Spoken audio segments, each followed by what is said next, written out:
Good morning and welcome back. I am Rajagopal Balas, also known as Raj Balas, the founder and president of the Balas Agency in the turn of the millennium, New York. I want to thank MT Karthik again for hosting us here as we read aloud for the first and only time a publication we published 20 years ago this week entitled A.W.M.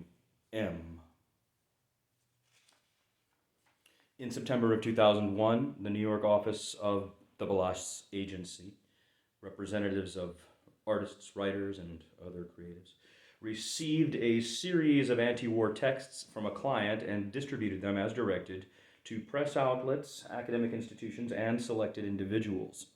The author of these essays was murdered in the Williamsburg section of Brooklyn, September 27th of 2001, between the hours of 3:30 and 4 o'clock in the morning. 5 typewritten essays, each numbered and titled A.W.M, were hand-delivered by messenger to the Balas Agency, beginning the evening of Sunday, September 16th, through Monday, the 25th of September in 2001. A few hours after the author of these works was pronounced dead, A.W.M. number 6 arrived at the offices of the Balas Agency. The envelope had been mailed by City Post the day before. Experts have authenticated the 6 documents to the same source, the deceased. NYPD investigations into the killing remain open. No suspects have been taken into custody. No material witnesses have been detained. The Balas Agency offices in New York were closed April 15 of 2002 after recording massive losses in the final financial quarter of 2001. All original work protected under copyright, all rights reserved. And today we're reading from that Friday, the 21st of September. I'll tell you something funny. Mr. Karthik asked me to wear this tie today because this actually is a tie I could have had on. This is a tie I would have worn then in New York, and I may well have been wearing this exact tie 20 years ago today when I received this from the Balas Agency to all. Subject A.W.M. number 4. Date Friday, 21st September 2001, 1:28 to 3:20 in the morning.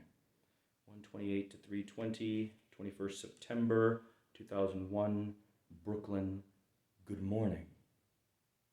It was dawn in South Asia when the U.S. president finished his public intimation of violent global U.S. military action against terrorism that included commentary on the purpose and the workings of Allah, though he knows nothing of the Quran and cannot read or speak Arabic languages. The U.S. president claims the practice of Christianity, Methodist, by attending church services and functions, but little is known of his theology. As George W. Bush finished speaking, thousands of young men and women arrived in destinations in West Asia, deployed there during a week when U.S. Secretary of Defense Donald Rumsfeld and others said loudly and publicly that the U.S. government wants to infiltrate the Islamic world with spy personnel in an attempt to better our military intelligence. Here in New York, young faces in uniform have a totally different meaning as we slowly come to grips with the fact that we have lost hundreds of extremely valuable and experienced firemen and police officers from the ranks because of the way they had to engage with the urgent, never-before-seen crisis at hand. We numbly watch younger men and women in positions of responsibility normally filled by an elder who is now dead.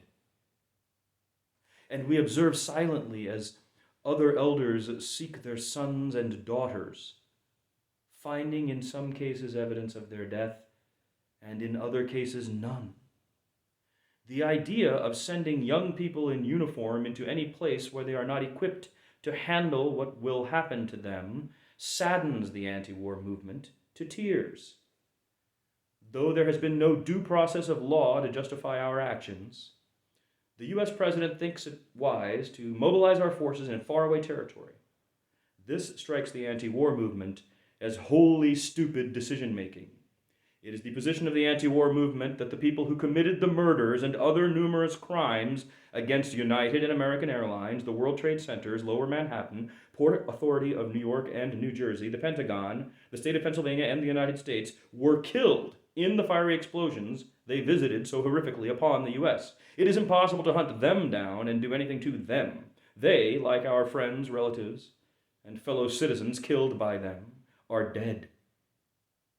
It is the position of the anti-war movement that the United States President and Congress are acting rashly and without sound judgment, that proper protocol is not being followed, and that more innocent lives are in jeopardy now than before the U.S. military was mobilized as a result of overly aggressive reactionary thinking on the part of U.S. politicians and sensationalism by U.S. media. Again, the anti-war movement calls upon the Supreme Court to take action to stop U.S. military action without due process of law.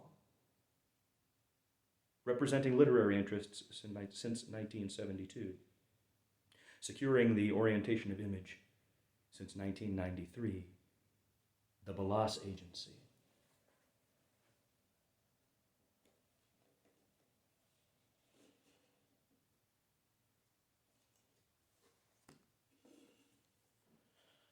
That was from that Friday after Bush spoke.